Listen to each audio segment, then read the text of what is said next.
Ahí te mueres sola, vieja inservible. Esas palabras salieron de la boca de mi propio hijo como dagas envenenadas, mientras sostenía en sus manos las escrituras de una mansión de $2.8 millones. Mi Roberto, el niño al que crié con mis propias manos, al que le di 40 años de mi vida, me miraba con una sonrisa cruel que jamás olvidaré. Si alguna vez sentiste una injusticia parecida, suscríbete ahora mismo, porque lo que te voy a contar puede cambiar tu manera de ver la familia para siempre. Era un martes gris de noviembre en la Ciudad de México. Acabábamos de salir del despacho de la licenciada Martínez, la abogada que había leído el testamento de mi difunto esposo Alfonso. Yo, Esperanza Morales, de 67 años, estaba parada en esa banqueta fría, sosteniendo en mis manos temblorosas las llaves de una choza abandonada en las montañas de Puebla. Una propiedad que, según los papeles, no valía ni $20,000. Mientras tanto, mi hijo Roberto, de 35 años, acababa de heredar todo lo demás: la mansión familiar donde yo había vivido por décadas, los $15 millones en cuentas bancarias, las propiedades en Guadalajara, los autos de lujo, todo. Absolutamente todo lo que Alfonso había construido durante nuestra vida de casados. «Mira, mamá», me dijo Roberto con esa voz fría que había desarrollado en los últimos años. «Papá fue muy claro en su testamento. A ti te dejó esa choza porque sabía que ya no sirves para nada más. Eres una carga». Sentí como si me hubieran clavado un puñal en el pecho. ¿Una carga? Yo, que había sacrificado mis sueños de ser maestra para cuidar a Alfonso cuando enfermó. Yo, que había vendido mis joyas de la boda para pagar los estudios universitarios de Roberto. Yo, que me había levantado a las 5 de la mañana durante 40 años para prepararle su café de olla y sus tortillas calientes. «Roberto, hijo», le supliqué con lágrimas en los ojos, «yo solo necesito un cuarto pequeño en la casa. No me corras así. Soy tu madre». Pero él se dio la vuelta, subió a su BMW nuevo y antes de arrancar, bajó la ventanilla para gritarme esas palabras que aún me queman el alma. «Ahí te mueres sola, vieja inservible. Ya no eres mi problema». El sonido del motor alejándose me dejó ahí parada, en medio de la calle, sintiéndome como un perro abandonado. Los transeúntes me miraban con lástima, pero nadie se acercó. En la Ciudad de México, cada quien tiene sus propios problemas. La licenciada Martínez salió del edificio y me vio llorando. Se acercó con cara de pena y me puso la mano en el hombro. «Señora Esperanza, lo siento mucho. Yo traté de hablar con su difunto esposo sobre esta decisión, pero él insistió en que usted heredara únicamente esa propiedad en las montañas». «¿Por qué?», le pregunté entre sollozos. «¿Por qué Alfonso me haría esto? Nosotros fuimos felices. Él me decía que yo era el amor de su vida». La abogada bajó la mirada, como si supiera algo que no me quería decir. «Señora, a veces los hombres toman decisiones que nosotros no entendemos. Lo único que puedo decirle es que esa propiedad era muy importante para su esposo. Me mencionó varias veces que usted entendería cuando fuera el momento». ¿Entender qué?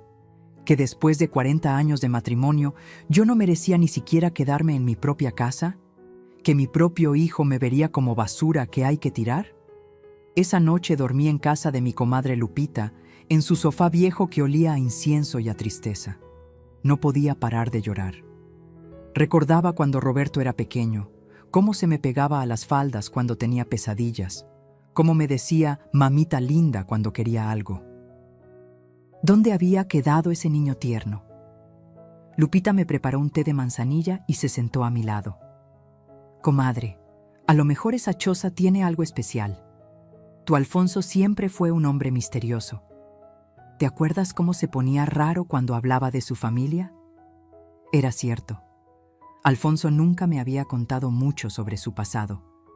Decía que había crecido huérfano, que no tenía hermanos, que su familia estaba muerta. Pero a veces, cuando bebía un tequilita de más, mencionaba nombres extraños y lugares que yo no conocía.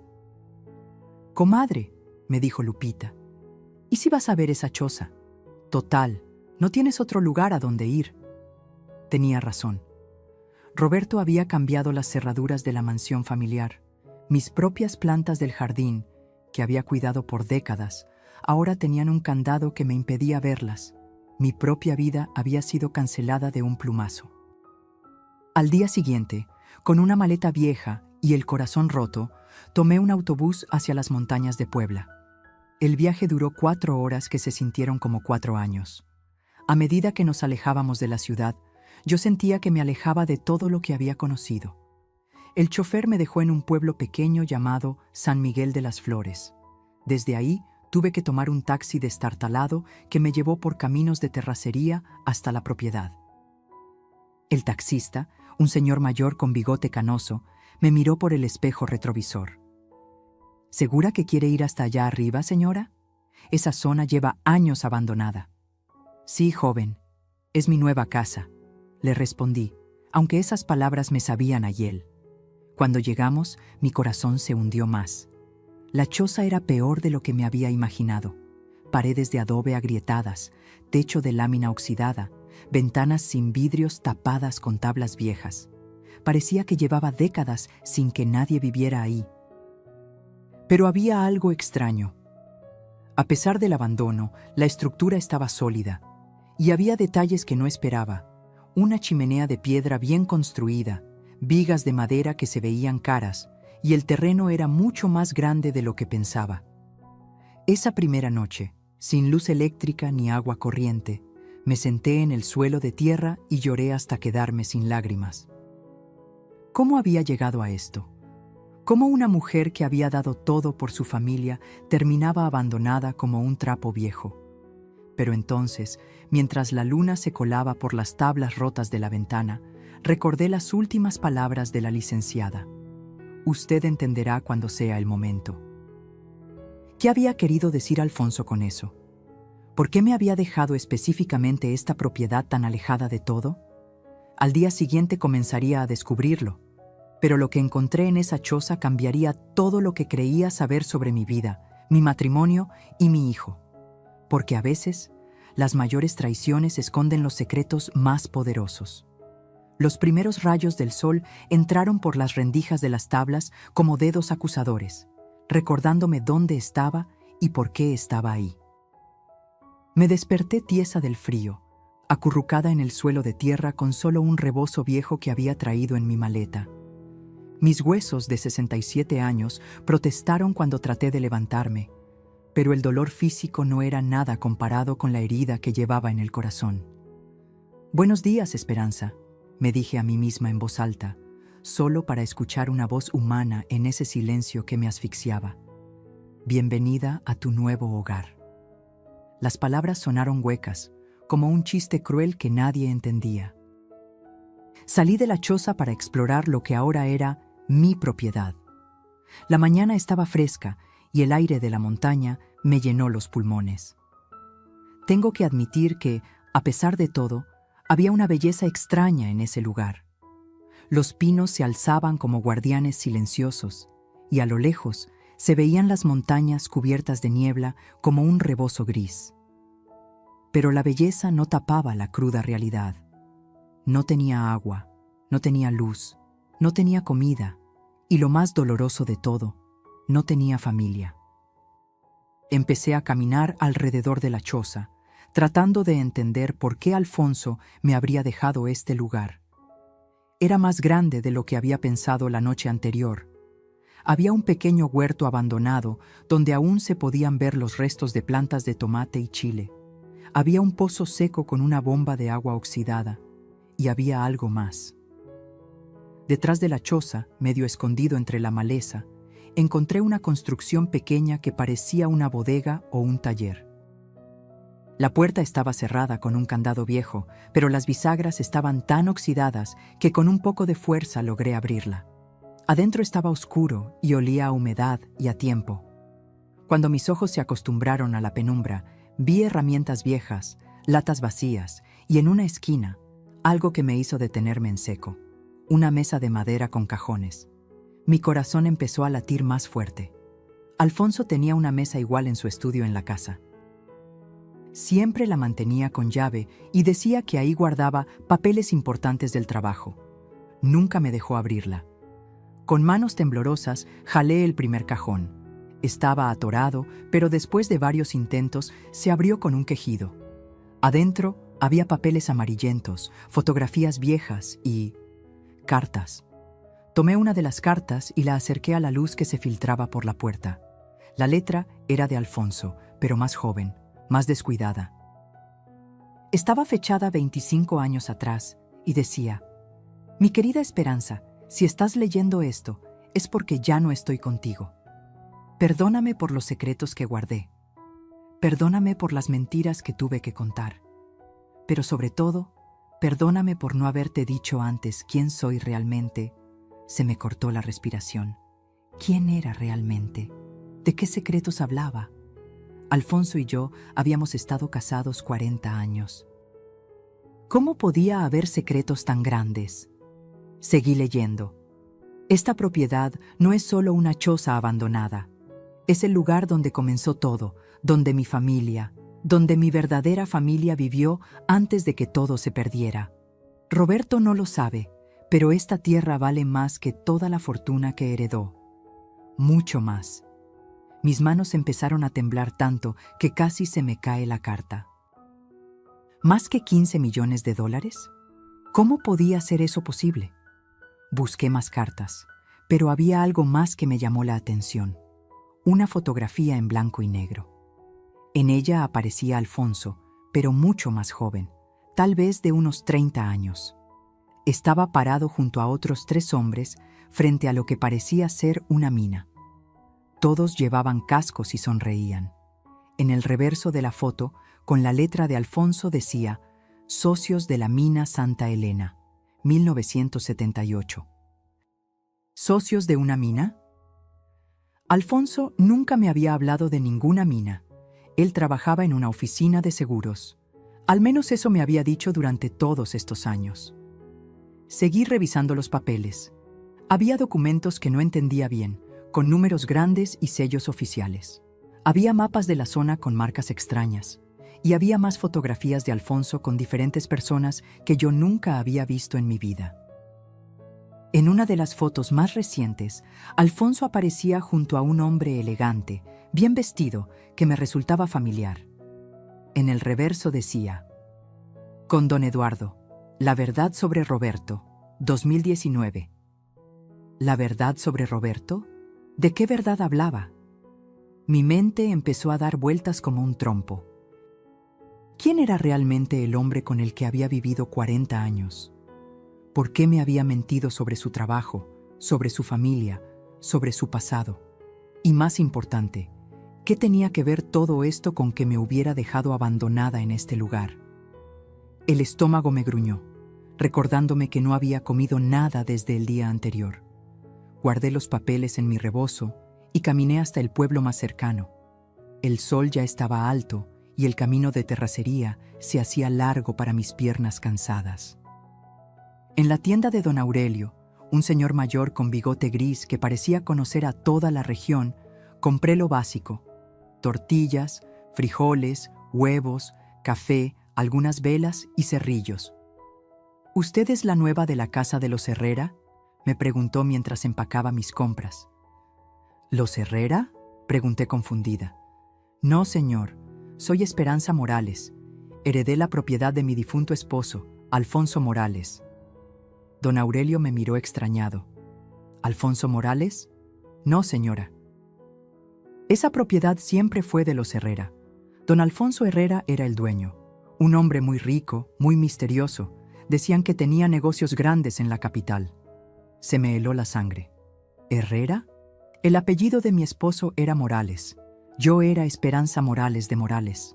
¿De qué hablaba este señor? Disculpe, don Aurelio, pero debe haber una confusión. Mi esposo se llamaba Alfonso Morales.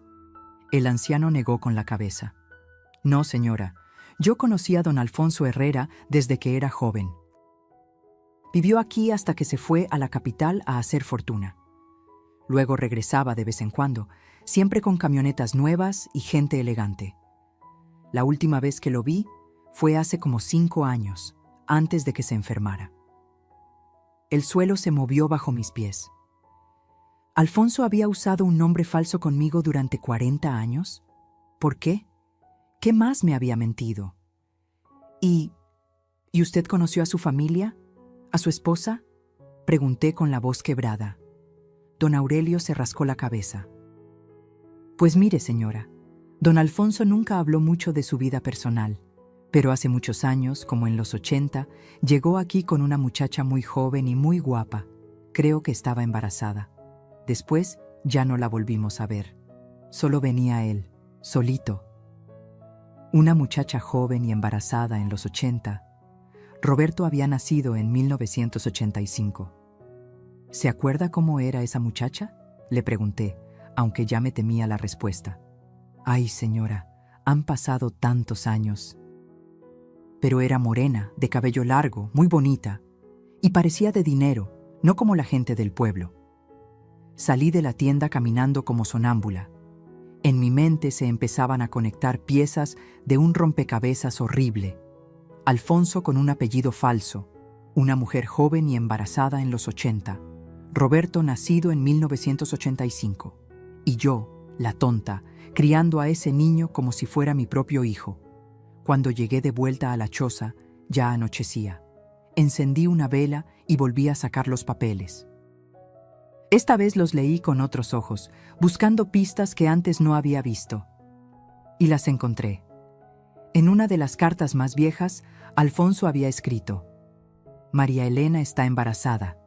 El niño nacerá en primavera. Esperanza nunca debe saber la verdad. Ella lo criará como suyo, y yo podré tener tanto a mi hijo como a mi esposa sin perder ninguno de los dos. Las lágrimas empezaron a caer sobre el papel amarillento. María Elena. Ese nombre lo había escuchado antes. Alfonso lo mencionaba a veces cuando tenía pesadillas. Yo pensaba que era algún amor de juventud que había muerto. Pero no había muerto. Había estado viva. Había tenido un hijo de mi esposo, y yo había sido la tonta que crió al hijo de la amante sin saberlo. 40 años cuidando, queriendo, sacrificándome por un niño que no era mío. 40 años viviendo una mentira. 40 años siendo la mujer estúpida que no se daba cuenta de que su esposo tenía otra vida, otra familia. Esa noche lloré hasta que no me quedaron lágrimas, pero entre el dolor y la rabia, algo empezaba a cambiar en mi interior. Una pregunta se repetía en mi mente como un martillo. Si Alfonso me había mentido sobre su nombre, sobre Roberto, sobre su trabajo, ¿qué más me había ocultado? Y más importante, ¿por qué me había dejado específicamente esta propiedad que, según sus propias palabras, valía más que la fortuna de 15 millones que había heredado mi falso hijo? Porque algo me decía que los secretos más grandes estaban aún por descubrir. Al tercer día en la choza, ya no podía dormir. No por el frío ni por la incomodidad del suelo de tierra, sino porque mi mente no paraba de darle vueltas a todo lo que había descubierto. Alfonso Herrera, no Morales. Una mujer llamada María Elena. Un hijo que no era mío. ¿Cuántas mentiras más había vivido sin saberlo? Esa mañana decidí que era hora de escarbar más profundo. Si Alfonso me había dejado esta propiedad por alguna razón específica, yo tenía derecho a saber cuál era esa razón. Volví a la bodega trasera y esta vez revisé cada rincón como detective. Moví cajas, levanté tablas del suelo, golpeé las paredes buscando espacios huecos. Nada. Pero cuando estaba a punto de rendirme, algo me llamó la atención. En el suelo, debajo de donde había estado la mesa, había unas marcas extrañas en la tierra, como si algo pesado hubiera estado ahí durante mucho tiempo, dejando una huella rectangular.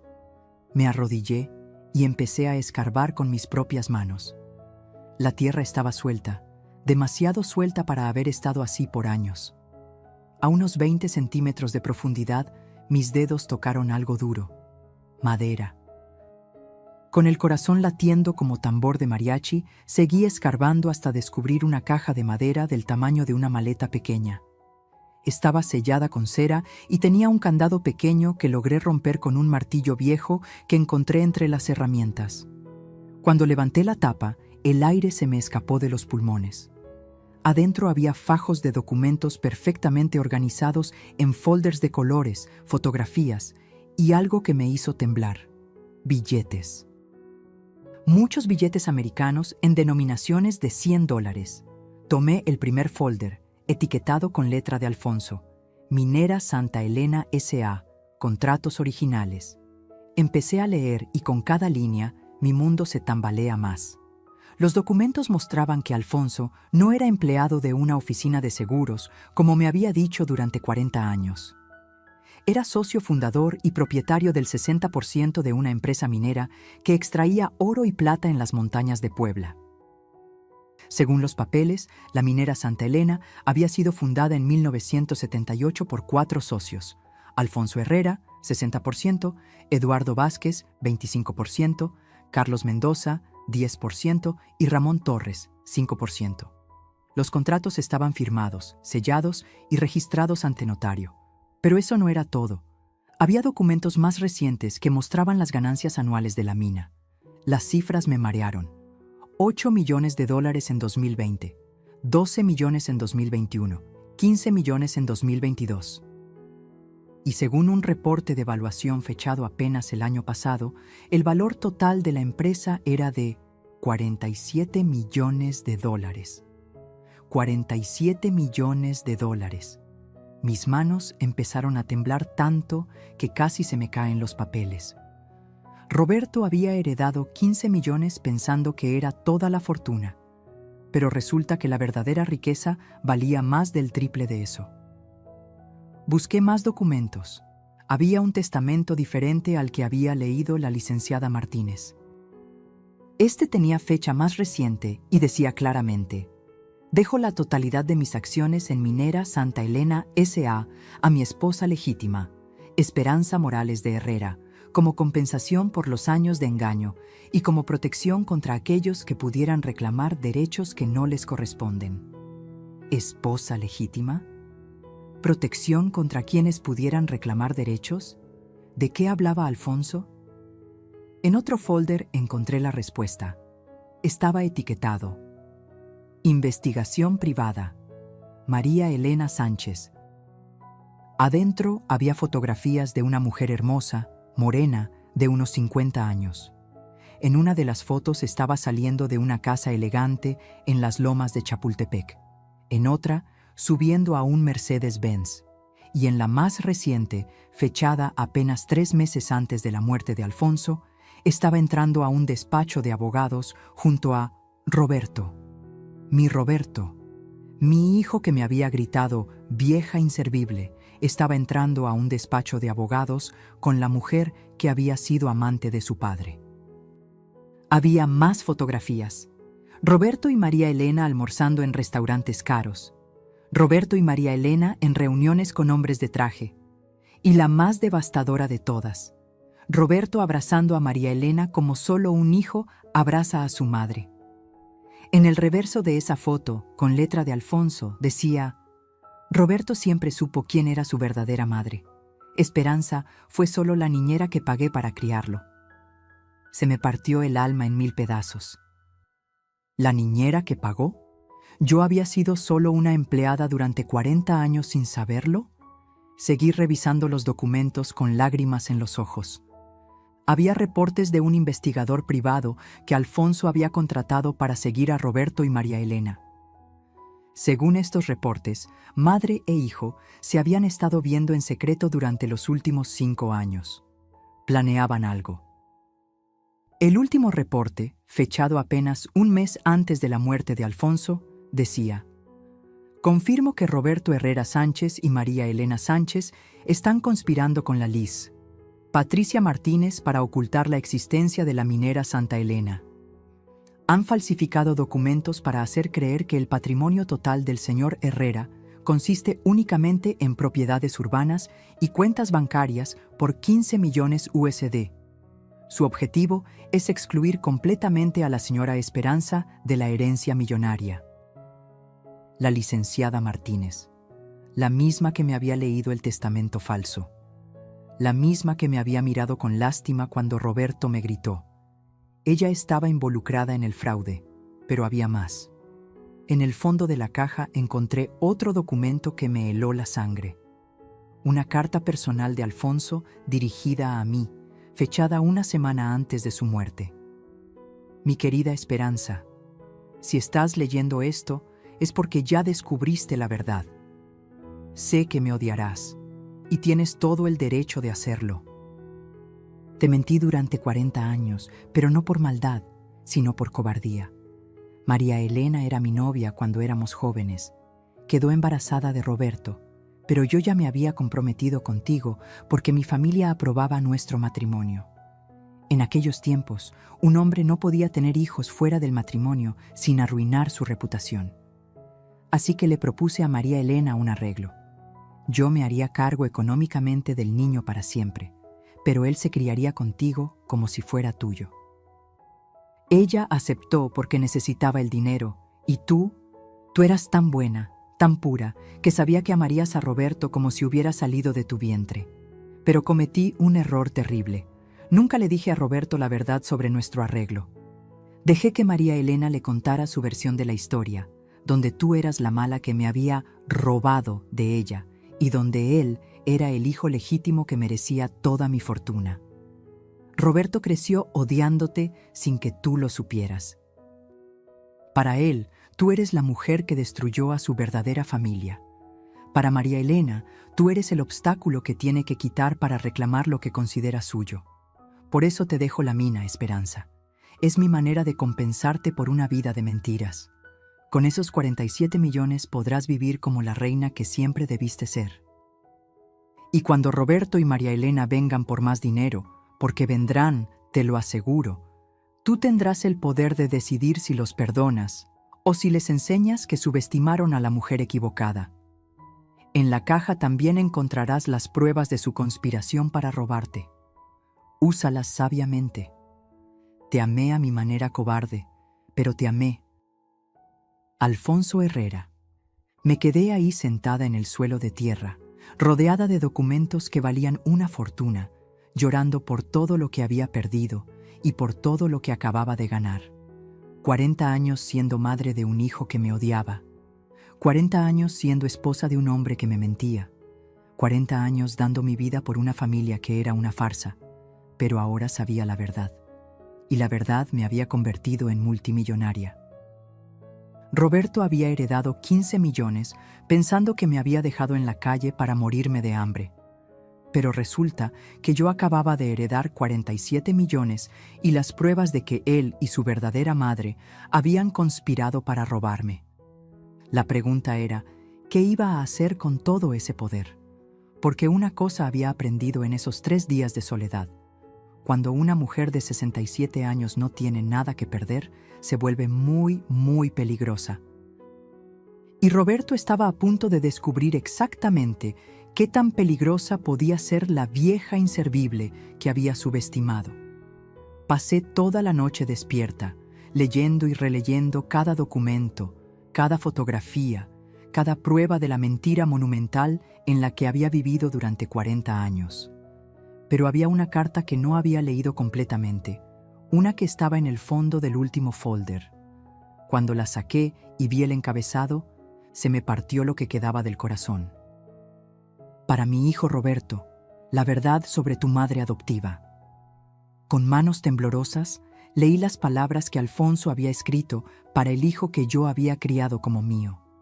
Roberto, hijo mío, ha llegado el momento de que sepas toda la verdad. Esperanza no es tu madre biológica, eso ya lo sabes, pero lo que no sabes es que ella nunca supo que tú no eras su hijo. Cuando tu verdadera madre, María Elena, quedó embarazada, yo ya estaba comprometido con Esperanza. Mi familia había arreglado el matrimonio porque ella venía de una familia respetable, aunque pobre. En aquellos tiempos, cancelar un compromiso habría sido un escándalo. Así que hice un trato con María Elena. Yo me haría cargo de todos tus gastos para siempre, pero tú te criarías con Esperanza y conmigo, como si fueras nuestro hijo biológico. Le dije a Esperanza que había perdido un embarazo temprano por el shock, y cuando llegaste tú un mes después, ella te recibió como el milagro que había pedido tanto a la Virgen de Guadalupe. Esperanza te amó desde el primer segundo, Roberto. Te amamantó con fórmula como si fuera su propia leche. Se desvelaba cuando tenías fiebre. Vendió sus joyas de la boda para pagarte los estudios. Trabajó limpiando casas ajenas cuando mi negocio pasó por crisis para que a ti no te faltara nada. Ella sacrificó sus sueños de ser maestra por criarte. Rechazó pretendientes cuando enviudó joven. Sí, hijo, yo morí cuando tú tenías 10 años, pero esa es otra historia que no viene al caso ahora. Esperanza te dio una vida de madre completa, sin saber que yo le pagaba mensualmente a María Elena para que se mantuviera alejada. Roberto, tu mamá Esperanza, como la llamabas de pequeño, merece tu respeto y tu amor. Ella no tiene la culpa de mis mentiras. Dejé caer la carta como si me quemara las manos. ¿Alfonso había muerto cuando Roberto tenía 10 años? Pero yo recordaba claramente haber vivido con él hasta hace 6 meses, cuando murió de cáncer. ¿De qué hablaba? Busqué más documentos, más fotografías, más pistas. Y lo que encontré me dejó sin aire en los pulmones. Había certificados de defunción.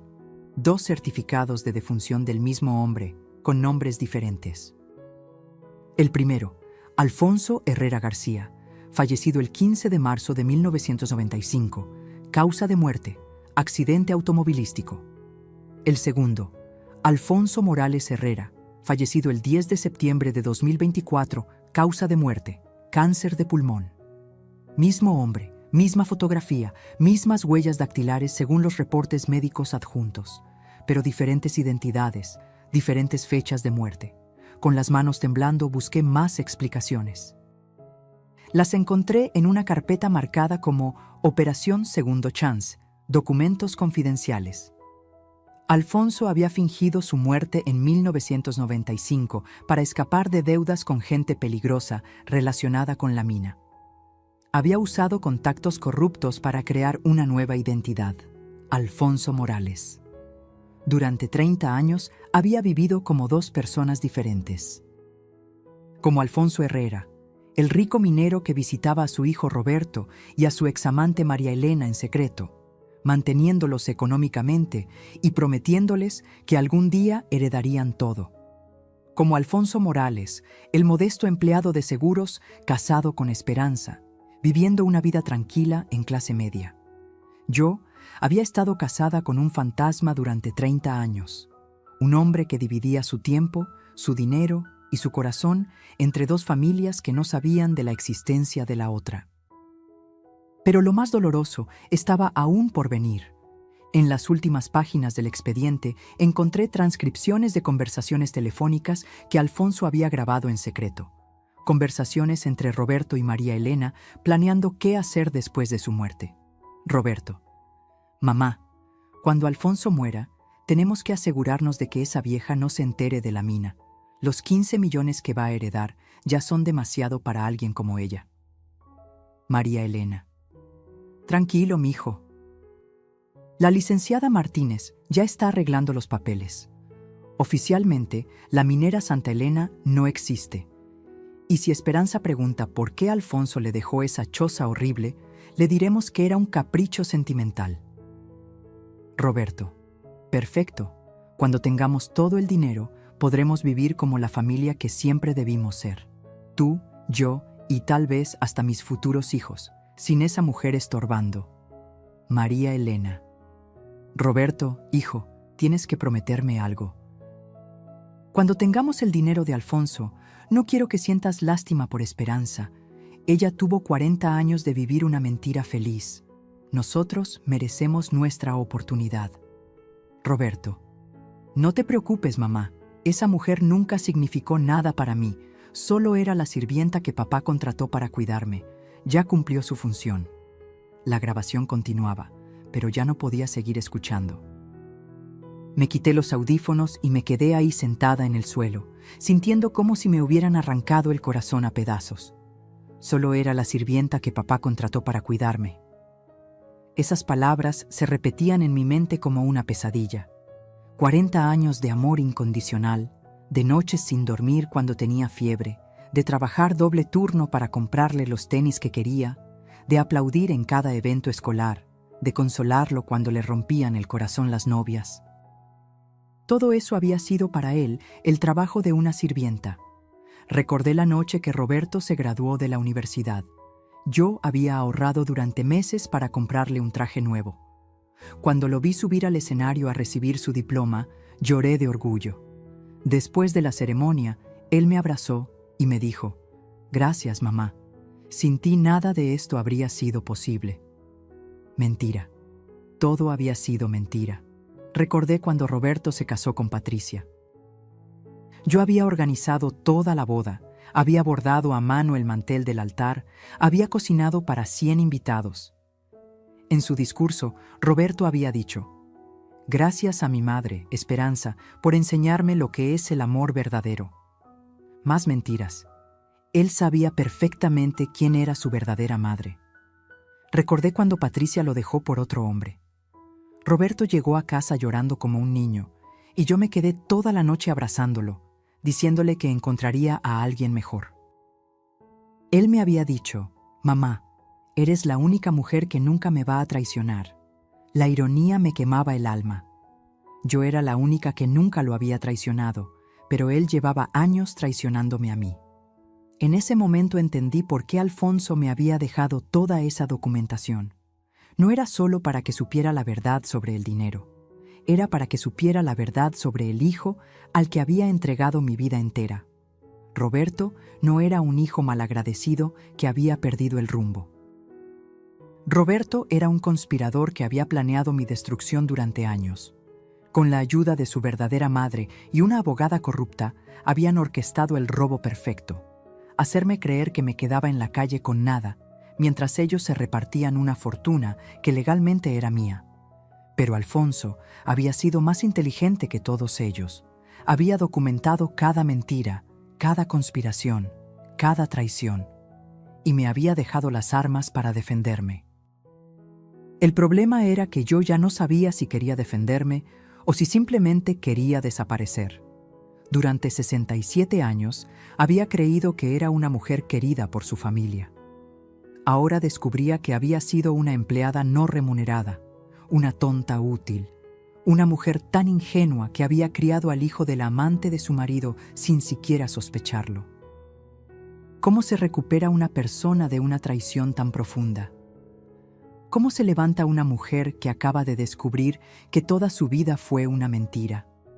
Esa noche, rodeada de documentos que me convertían en multimillonaria, lloré como nunca había llorado en mi vida. No lloraba por el dinero perdido o por la herencia robada. Lloraba por los 40 años de amor que había dado sin recibir nada real a cambio.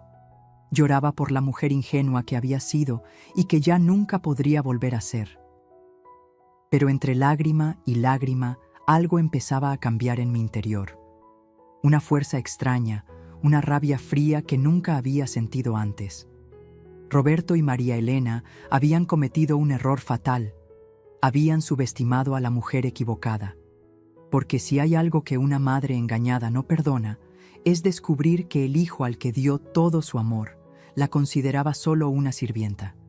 Y estaban a punto de aprender que esta sirvienta acababa de convertirse en su peor pesadilla. Después de llorar toda la noche, desperté con una determinación extraña.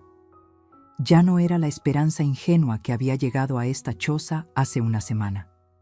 El dolor había hecho algo en mí, me había endurecido como el barro al sol. Si Roberto y María Elena querían jugar sucio, yo les iba a enseñar cómo se juega de verdad. Volví a leer cada carta de Alfonso, esta vez buscando pistas que antes había pasado por alto. En una de ellas, él mencionaba: «El verdadero tesoro no está en los bancos ni en las propiedades urbanas. Está donde todo comenzó, bajo la tierra que nos vio nacer». ¿Bajo la tierra? ¿Se refería literalmente a algo enterrado aquí en la propiedad? Salí de la choza y empecé a caminar por el terreno con ojos nuevos. Alfonso había dicho que esta tierra valía más que los 15 millones que heredó Roberto. Yo ya sabía de los 47 millones de la mina, pero había algo en esa frase que me inquietaba. ¿Dónde todo comenzó? ¿Qué había comenzado aquí exactamente? Recordé la conversación con don Aurelio en la tienda. Él había dicho que esta propiedad pertenecía a los Herrera desde hacía generaciones. Y si Alfonso no había sido solo socio de la mina, sino el heredero de una fortuna familiar mucho más antigua, volví a la bodega y esta vez examiné cada centímetro del lugar. En una esquina, detrás de unas herramientas oxidadas, encontré algo que me hizo detenerme. Una tabla del suelo que sonaba hueca cuando la golpeaba con el pie. Con un martillo y un desarmador viejo, logré levantar la tabla. Debajo había un agujero que parecía ser la entrada a un túnel. Mi corazón empezó a latir como loco. ¿Un túnel? ¿Para qué querría Alfonso un túnel secreto debajo de esta choza abandonada? Tomé una linterna que había comprado en el pueblo y me armé de valor. A mis 67 años, meterme a un túnel subterráneo parecía una locura, pero ya había llegado demasiado lejos como para echarme para atrás. El túnel era más profundo de lo que esperaba. Bajé por unos escalones de piedra tallados en la roca, y después de caminar unos 20 metros en la oscuridad, llegué a una puerta de madera reforzada con metal. Tenía una cerradura antigua, pero la llave estaba colgada de un clavo al lado. Alfonso había planeado todo. Cuando abrí esa puerta, no podía creer lo que veían mis ojos. Era una habitación completa excavada en la roca, como una cueva artificial.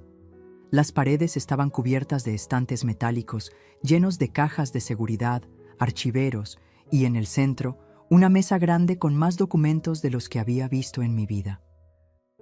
Pero lo que realmente me quitó el aliento fueron las paredes del fondo. Estaban cubiertas de mapas antiguos, certificados enmarcados y fotografías que mostraban la historia completa de la familia Herrera. En una de las fotografías más viejas, de principios del siglo XX, aparecía un hombre que se parecía mucho a Alfonso junto a otros mineros. En el reverso decía: Abuelo Joaquín Herrera, fundador de la primera mina de oro de la región, 1901. Alfonso no había sido solo socio de una mina. Era heredero de un imperio minero que llevaba en su familia más de 100 años. Fui directo a la mesa central y encontré lo que Alfonso había llamado su testamento verdadero. Este documento estaba fechado apenas una semana antes de su muerte y había sido registrado ante un notario diferente al que había usado la licenciada Martínez. Leí cada línea con cuidado. Yo, Alfonso Herrera García, en pleno uso de mis facultades mentales, dejo la totalidad de mis bienes a mi esposa legítima, Esperanza Morales de Herrera.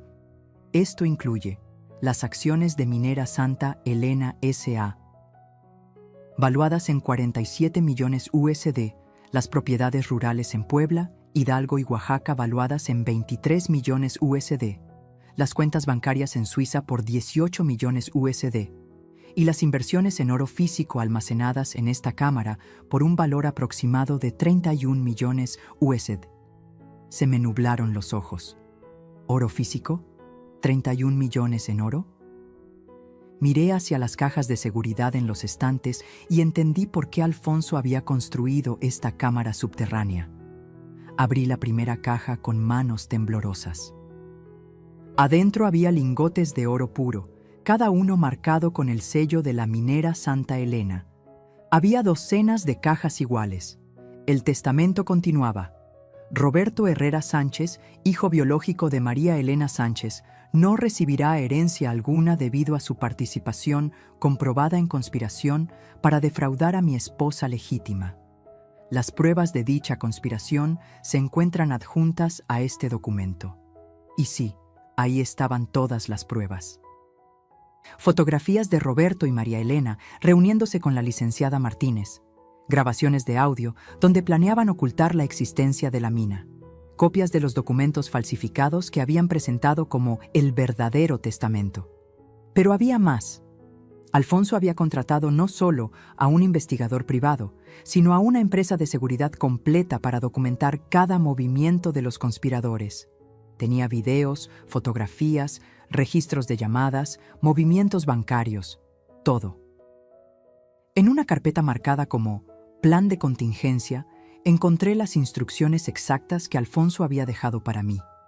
Esperanza, cuando descubras esta cámara, habrás entendido que tu vida fue una mentira, pero también que ahora tienes el poder de escribir tu propia verdad. En esta habitación hay documentos que prueban que Roberto y María Elena conspiraron para robarte $119 millones, la suma total de todos mis bienes reales. Te dejo 3 opciones. 1. Tomar el dinero y desaparecer, viviendo el resto de tu vida en paz y abundancia lejos de ellos. 2. Exponer públicamente la conspiración y enviar a Roberto y María Elena a la cárcel por fraude. 3. Jugar su mismo juego, pero jugarlo mejor que ellos. Cualquiera que elijas, recuerda que ya no eres la mujer ingenua que criaste a Roberto. Ahora eres Esperanza Herrera, heredera de un imperio de $119 millones y dueña de secretos que pueden destruir o salvar a las personas que te traicionaron. $119 millones. $119 millones americanos. Roberto había heredado 15 millones creyendo que me había dejado en la calle, cuando en realidad yo acababa de convertirme en propietaria de una fortuna 8 veces mayor que la suya. Pero no era solo el dinero lo que me había cambiado, era el poder. El poder de decidir el destino de las personas que habían planeado mi destrucción. El poder de elegir entre ser víctima o ser justiciera.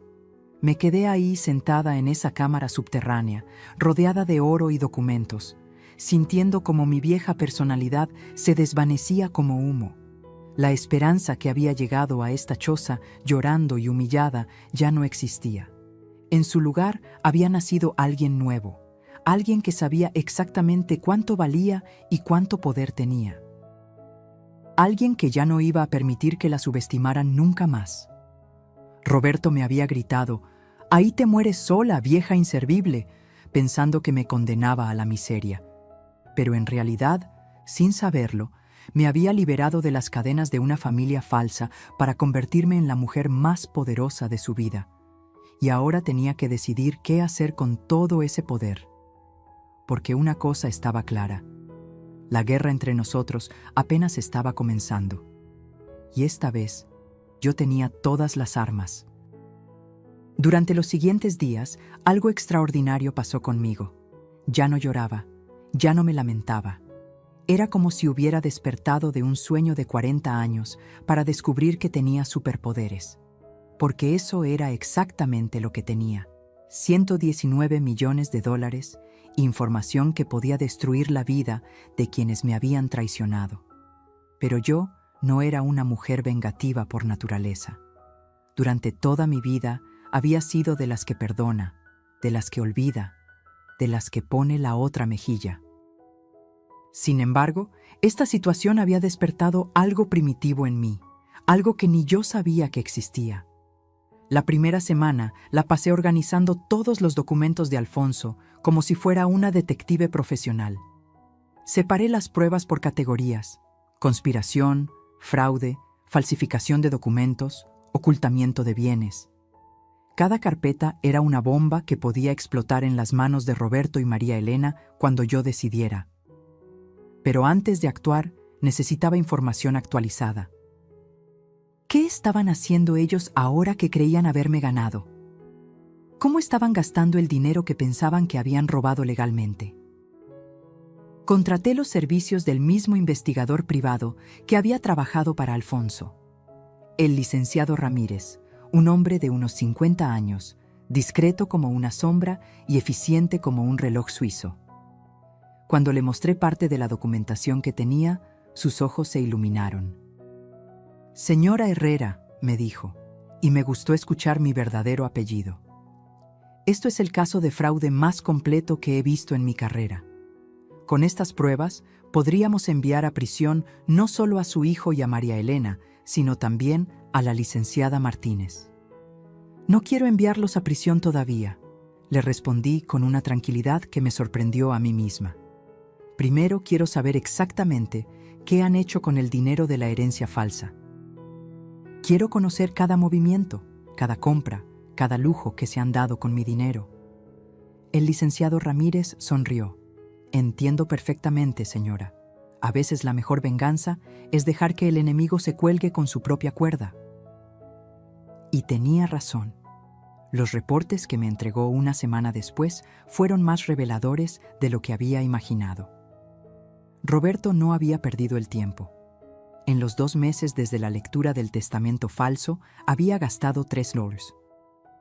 $2 millones en lo que solo podía describirse como una vida de playboy millonario. Se había comprado un penthouse en Polanco por $1.8 millones. Había adquirido un Lamborghini por $400,000. Se había ido de vacaciones a Dubái con una modelo que había conocido en Instagram, gastando $200,000 en el viaje. Y lo más doloroso de todo, había organizado una fiesta de libertad en la mansión familiar, donde celebraba públicamente haberse liberado de la carga de su madre adoptiva. Las fotografías de esa fiesta me partieron el alma y me llenaron de una rabia fría que jamás había sentido. Roberto aparecía abrazado con María Elena, presentándola a todos como mi verdadera madre, la mujer que por fin puede estar orgullosa de su hijo. Había contratado mariachis, había servido los vinos más caros, había invitado a toda la alta sociedad de México para celebrar mi supuesta desaparición de su vida.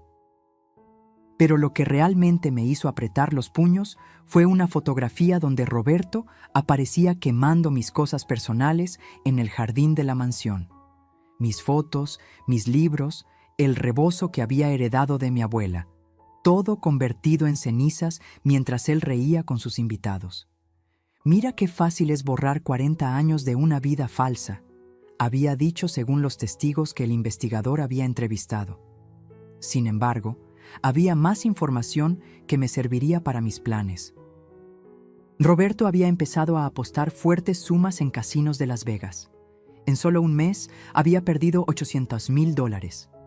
Tenía deudas de juego que comenzaban a presionarlo. Su novia modelo lo había dejado cuando se enteró de que tenía problemas financieros. María Elena, por su parte, no había sido más inteligente. Se había mudado a una mansión aún más ostentosa que la de Roberto, había contratado servicio doméstico de lujo y estaba planeando un viaje de 6 meses por Europa que costaría más de $500,000. La licenciada Martínez había recibido su parte del botín, $2 millones por sus servicios ilegales, que había invertido en propiedades a nombre de sus hijos para ocultar el origen del dinero. Pero aquí venía lo más interesante. Los 3 estaban empezando a pelearse entre ellos. Roberto acusaba a María Elena de gastar demasiado. María Elena le reclamaba a Roberto que no la hubiera incluido oficialmente en la herencia. Y la licenciada Martínez estaba presionando a ambos para que le pagaran un bono extra, porque, según ella, el trabajo había sido más complicado de lo previsto. Los ladrones se estaban peleando por el botín. Era perfecto. Durante esas semanas de investigación, yo había hecho algo más. Había aprendido a ser rica. Contraté a un asesor financiero de confianza que me ayudó a mover discretamente parte de mis activos.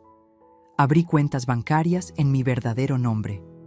Liquidé algunas inversiones de oro para tener efectivo disponible. También cambié mi apariencia completamente. Me hice un corte de cabello moderno, compré ropa elegante pero discreta, aprendí a maquilarme de una manera más sofisticada. Cuando me miraba al espejo, ya no veía a la señora humilde que había llegado llorando a esta choza. Veía a una mujer poderosa que sabía exactamente cuánto valía, pero el cambio más importante no era físico, era mental. Había desarrollado una paciencia estratégica que me sorprendía. Durante 40 años había reaccionado a todo con el corazón. Ahora pensaba con la cabeza fría de una empresaria que maneja un imperio de 119 millones. Una noche, mientras revisaba los últimos reportes del investigador, tomé mi decisión final. Ya no se trataba solo de justicia.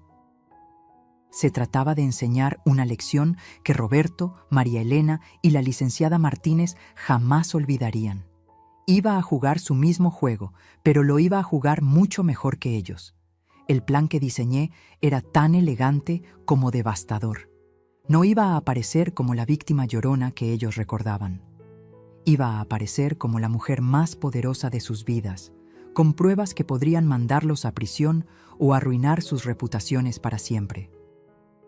Pero antes de ejecutar mi plan, iba a darles una oportunidad de redención, una sola oportunidad de reconocer sus errores, pedirme perdón sincero y tratar de reparar el daño que habían causado. Si la tomaban, yo consideraría la posibilidad de ser misericordiosa. Si no la tomaban, bueno, entonces aprenderían por las malas qué pasa cuando subestimas a la mujer equivocada. Porque había algo que Roberto nunca entendió en todos estos años. Yo no era solo la mujer que lo había criado. Yo era la mujer que le había enseñado todo lo que sabía sobre la vida. Y si él había aprendido a ser manipulador y cruel, era porque había tenido una muy buena maestra durante 40 años. Solo que ahora, la alumna estaba a punto de superar al maestro. El momento de la verdad había llegado. Era hora de regresar a la Ciudad de México y enfrentar a mi querido hijo con la realidad de lo que había hecho. Y cuando lo hiciera, él descubriría que la vieja inservible acababa de convertirse en su peor pesadilla. El sábado 15 de diciembre marqué en mi calendario como el Día de la Verdad. Había pasado 2 meses planeando este momento con la precisión de un cirujano. Roberto estaba organizando otra de sus fiestas ostentosas en la mansión familiar, celebrando su nuevo año como hombre libre y millonario, según la invitación que el investigador había conseguido para mí. Qué irónico. Iba a celebrar su libertad justo el día en que perdería todo. Me vestí con un traje sastre negro que había mandado hacer especialmente para la ocasión. Elegante, sobrio, pero con la autoridad de una mujer que maneja imperios. Me puse los aretes de perlas que Alfonso me había regalado en nuestro primer aniversario, los mismos que creí perdidos para siempre cuando Roberto quemó mis pertenencias.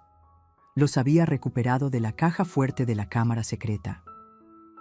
Cuando me miré en el espejo esa mañana, sonreí por primera vez en meses. La mujer que me miraba de vuelta ya no era Esperanza la víctima, era Esperanza Herrera, propietaria de 119 millones de dólares y dueña del destino de quienes la habían traicionado. Llegué a la mansión familiar a las 8 de la noche, cuando la fiesta estaba en su apogeo. El mismo jardín donde yo había plantado rosas durante décadas, ahora estaba lleno de gente que no conocía, bebiendo champán francés que costaba más de lo que yo solía gastar en comida durante un mes. El portero, que había sido nuestro empleado durante 15 años, me reconoció inmediatamente a pesar de mi transformación. «Señora Esperanza», murmuró con los ojos como platos. «Pero nosotros pensábamos que usted, que había muerto», le respondí con una sonrisa que él no supo interpretar. «No, Joaquín, solo estaba arreglando algunos asuntos pendientes.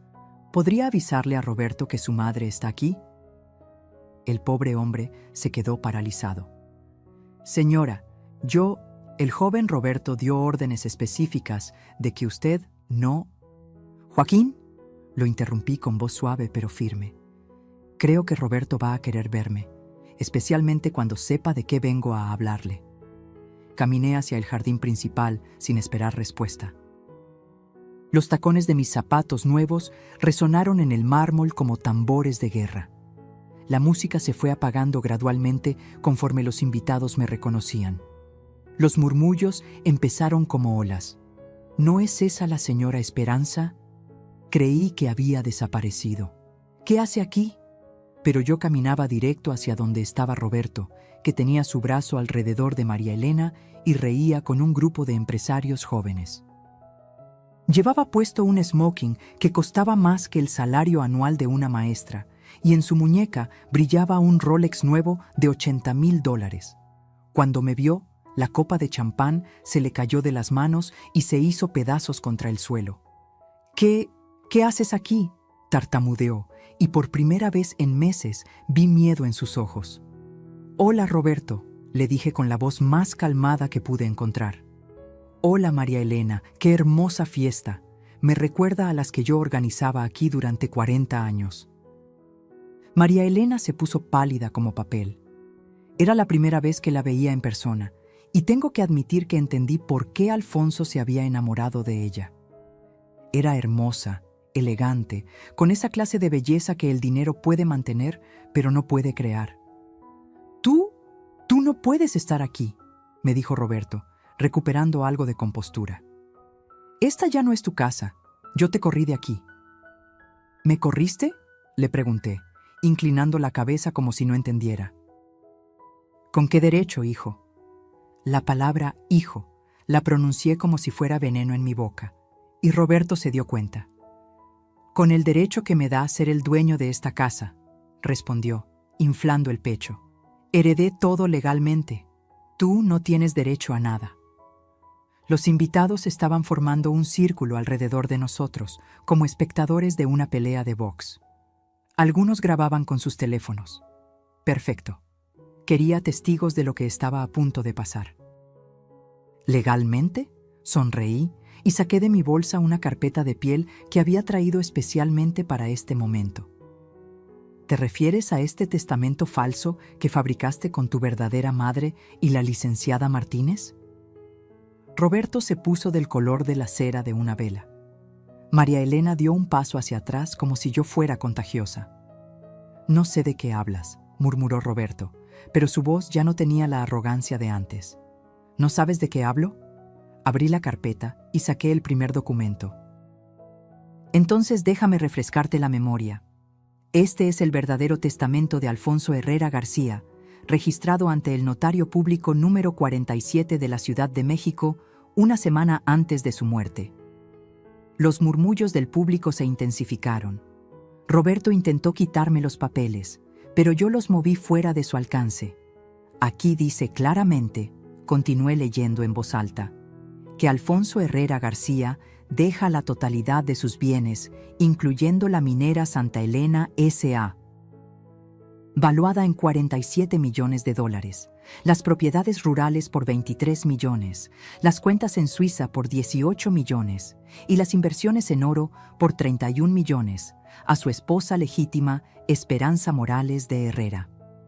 El silencio que siguió fue tan profundo que se podía escuchar el viento moviendo las hojas de los árboles. Eso es imposible», balbuceó Roberto. «Papá no tenía esos bienes. Nosotros revisamos todo. Saqué otro documento.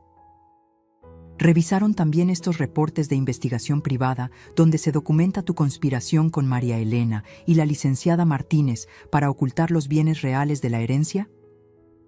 María Elena ahora estaba temblando visiblemente. «Roberto, vámonos de aquí ahora mismo». «No tan rápido», les dije, y mi voz se endureció como acero. «Todavía no hemos llegado a lo mejor». Saqué el folder más grueso, lleno de fotografías. «Estas son las pruebas de que ustedes tres falsificaron documentos, sobornaron funcionarios y conspiraron para robarme $119 millones. 119 millones. Cuando dije esa cifra, algunos invitados jadearon audiblemente. «Pero lo que más me duele», continué, y aquí mi voz se quebró un poco, «no es el dinero. Es descubrir que durante 40 años crié como hijo mío a alguien que siempre supo que yo no era su madre, que me consideraba solo la sirvienta que papá contrató para cuidarlo». Roberto se puso rojo como tomate. Sabía exactamente a qué me refería. «También es descubrir que mientras yo lloraba creyendo que había perdido a mi único hijo, tú estabas organizando fiestas para celebrar haberte liberado de la carga de tu madre adoptiva». Saqué las fotografías de su fiesta anterior, donde aparecía quemando mis pertenencias. Se las mostré a los invitados, que ahora lo miraban con una mezcla de horror y fascinación.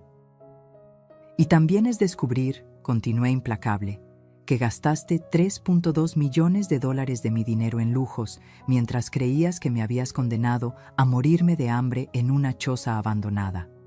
Roberto ya no podía hablar. Se había dado cuenta de que yo sabía todo, absolutamente todo. «¿Pero sabes qué, Roberto?», le dije, acercándome hasta estar frente a frente con él. «Alfonso te conocía mejor de lo que tú te conocías a ti mismo. Él sabía que eras capaz de traicionarme, y por eso me dejó no solo las pruebas de tu traición, sino también las herramientas para decidir tu destino».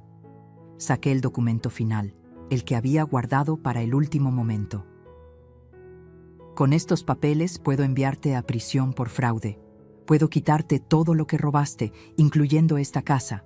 Puedo arruinar la reputación de María Elena y mandar a la cárcel a la licenciada Martínez». Roberto se desplomó en una de las sillas del jardín, completamente derrotado.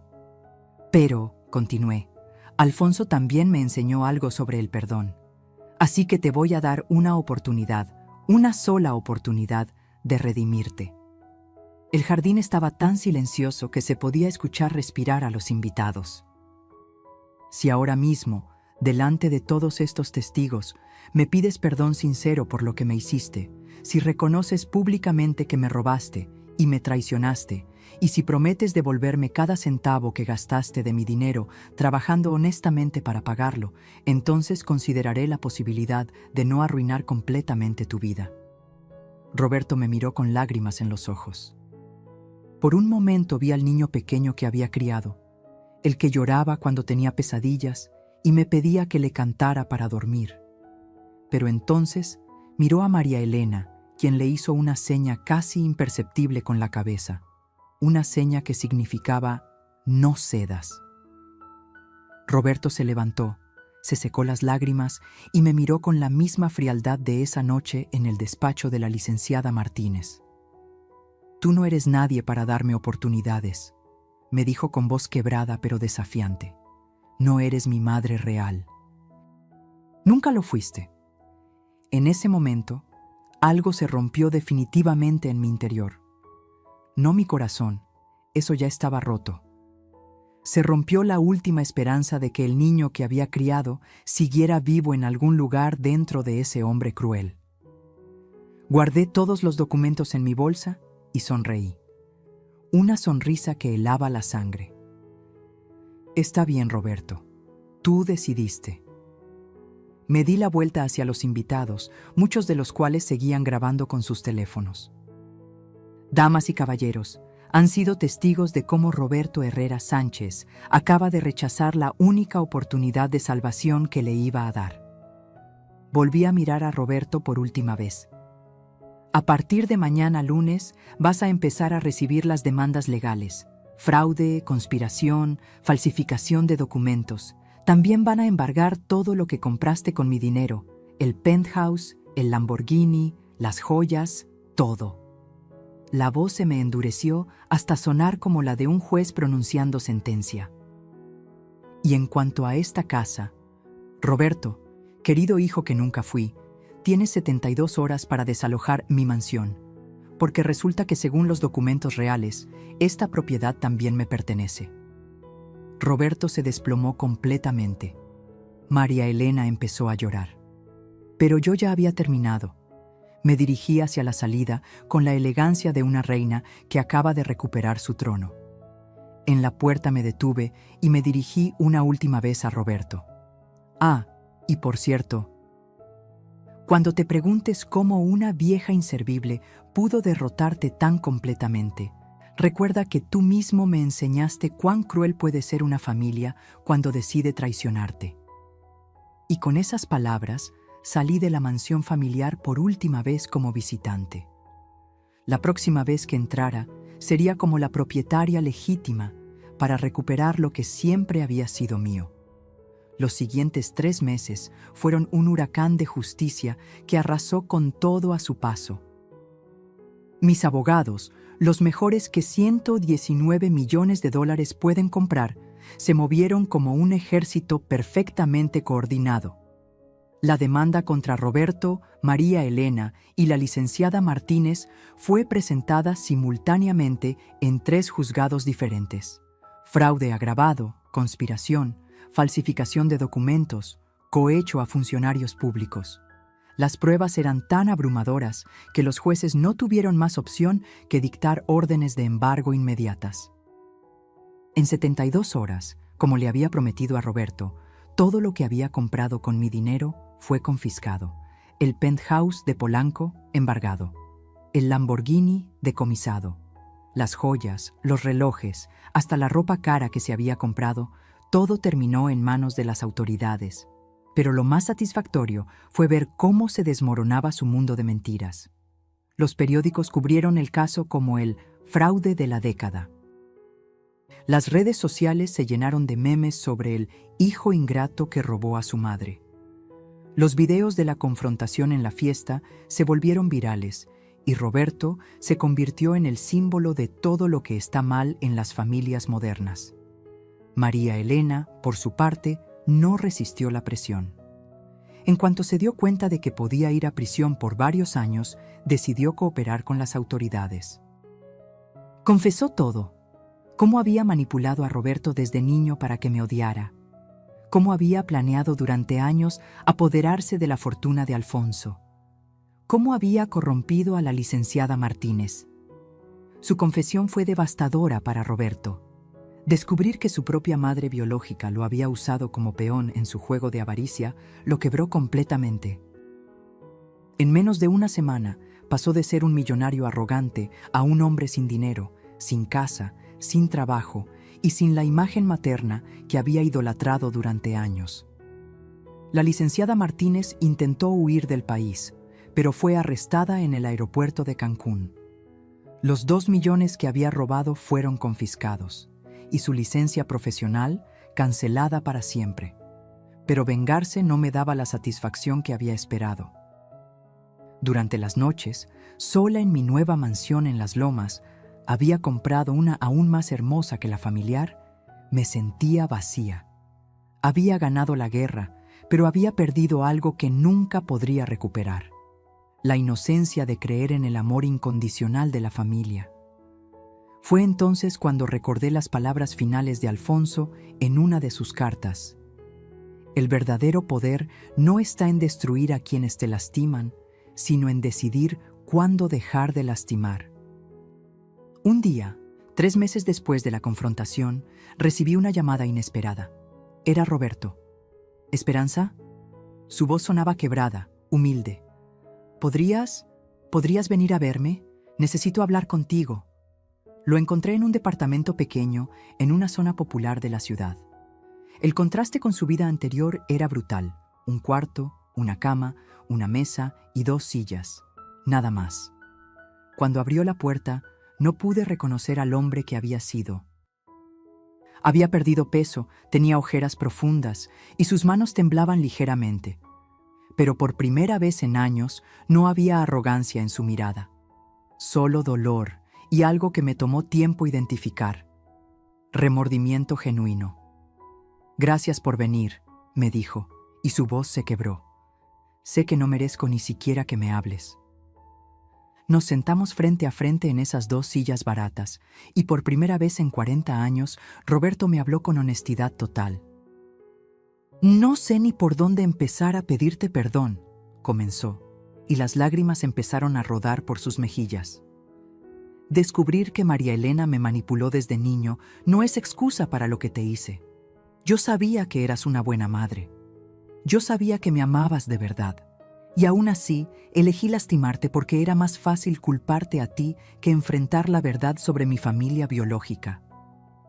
Me quedé callada, dejando que continuara.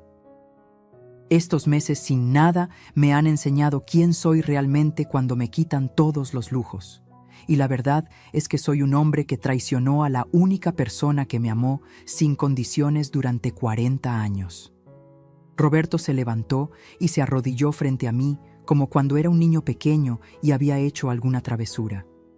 «Esperanza, mamá, porque tú sí fuiste mi mamá, la única madre real que tuve. ¿Podrías darme una oportunidad de ser el hijo que siempre mereciste tener? Por primera vez en meses, lloré. No de dolor, sino de algo parecido al alivio. El niño que había criado seguía vivo en algún lugar dentro de ese hombre roto. «Roberto», le dije, tocando su cabello como cuando tenía pesadillas. «El perdón no es algo que se pide una vez, es algo que se gana día a día, con acciones». «Lo que sea», me respondió.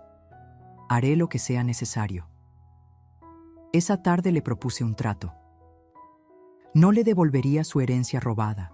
Esa se había perdido para siempre. Pero le daría la oportunidad de ganarse mi respeto de nuevo. «Vas a trabajar», le dije. «Vas a conseguir un empleo honesto y vas a vivir de tu propio esfuerzo. Cada mes me vas a depositar una parte de tu sueldo, no para pagarme el dinero robado, sino para aprender el valor del trabajo. Y los fines de semana vas a venir conmigo a ayudar en un proyecto especial». Roberto aceptó sin preguntar cuál era el proyecto. 6 meses después, estábamos inaugurando el Centro Comunitario Esperanza, en el terreno donde había estado la choza abandonada de las montañas de Puebla. Con una parte de mi fortuna, había construido una escuela, un centro médico y talleres de oficios para las familias de la región. Roberto trabajaba ahí los fines de semana como maestro de carpintería, enseñando a jóvenes en riesgo el oficio que él había aprendido durante su tiempo sin dinero. Ya no era el hombre arrogante que me había gritado «vieja inservible». Era alguien que entendía el valor del respeto, del trabajo honesto y de la segunda oportunidad que la vida a veces nos da. ¿Lo perdoné completamente? Eso es algo que sigue construyéndose día a día. Pero aprendí que el verdadero tesoro que Alfonso me había dejado no eran los 119 millones de dólares. Era la oportunidad de elegir quién quería ser cuando tuviera todo el poder del mundo en mis manos. Elegí ser una mujer que usa su fuerza para construir, no solo para destruir. Una mujer que entiende que la familia real no se define por la sangre, sino por el amor y el respeto que se construyen día a día. Y elegí ser una madre que da segundas oportunidades, pero nunca terceras. Porque al final, la justicia más poderosa no es la que destruye a nuestros enemigos, sino la que los transforma en mejores personas. Roberto me gritó que me moriría sola como una vieja inservible. Pero resulta que me convertí en una mujer que nunca estará sola, porque está rodeada de una nueva familia, los cientos de niños, jóvenes y adultos que han encontrado esperanza en el centro que construí con el amor que él rechazó. Y esa, créanme, es la venganza más dulce de todas. ¿Alguna vez te sentiste usada por la misma familia que más amabas? Escribe en los comentarios. Yo merezco respeto. Si esta confesión tocó tu corazón, dale like, compártela con alguien que necesite escuchar que nunca es tarde para poner límites. Y suscríbete porque seguiré compartiendo historias de mujeres que descubrieron su verdadero valor cuando parecía que lo habían perdido todo.